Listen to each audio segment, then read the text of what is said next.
नमस्कार दोस्तों, मैं आपका दोस्त चंदन। दोस्तों, भरों का इस देश में सदियों से अति प्राचीन इतिहास रहा है। दोस्तों, मध्यकालीन भारत में भर के स्वयं के एक छोटे छोटे कबीले स्थापित थे। पूर्वी उत्तर प्रदेश में इनके छोटे राज्य भी थे, जहां से उत्तर मध्यकाल में इन्हें राजपूतों व मुगलों ने खदेड़ कर विस्थापित कर दिया। दोस्तों, अंतिम भर राजा को जौनपुर के सुल्तान इब्राहिम शाह सरकी ने मारा था। दोस्तों, भर को भार शिव के नाम से भी जाना जाता है, क्योंकि ये शैव सिद्धांत का पालन करते थे। ऐसा माना जाता है कि उनके राजा शिव के सच्चे भक्त थे और शिव की भक्ति में उन्होंने शिवलिंग को अपने कंधे पर उठाया था। इस प्रकार उनके वंशज को भर शिव या भार शिव भर छत्री नाम से जाना जाने लगा। लेकिन धीरे धीरे शिव हट गया और ये लोग भर के नाम से जाने लगे। डॉक्टर काशी प्रसाद जायसवाल ने अपनी पुस्तक अंधकार युगीन भारत में भरों को भार शिव वंश का छत्री माना है। आर्कियोलॉजिकल सर्वे ऑफ इंडिया के वैल्यू 1 पेज 329 में लिखा है कि सुहेल देव जी इसी वंश के थे।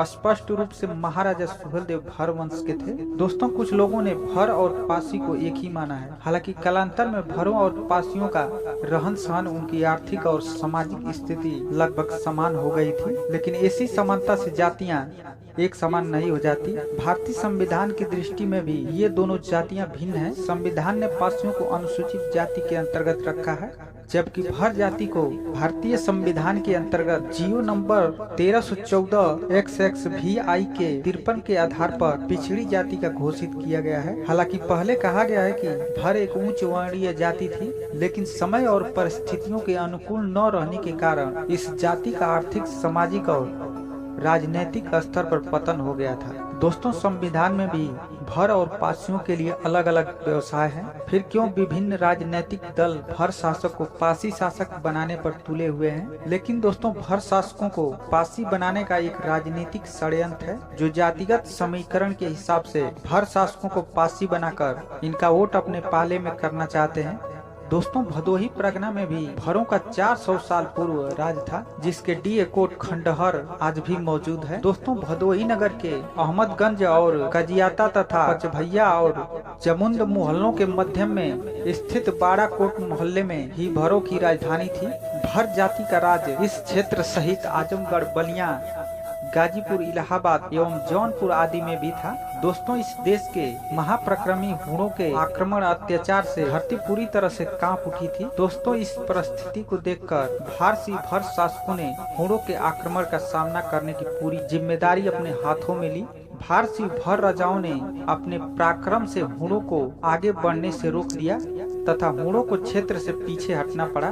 दोस्तों, इसके बाद हुणों ने भदोही पर फिर से आक्रमण करने का साहस नहीं किया।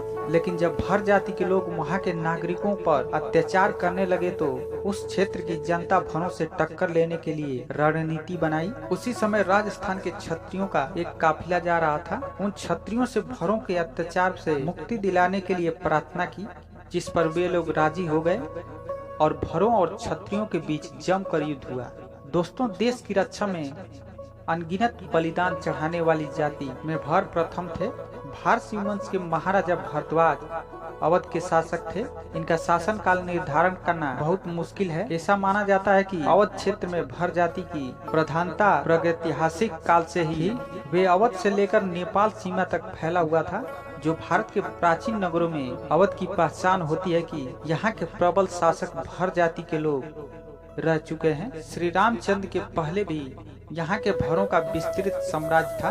प्राचीन अयोध्या को सूर्यवंशियों ने ध्वस्त कर डाला था, जिसे यहाँ के मूल जातियों ने बसाया था। सूर्यवंश के पतन के बाद अयोध्या पुनः भरों के अधिकार क्षेत्र में आ गया।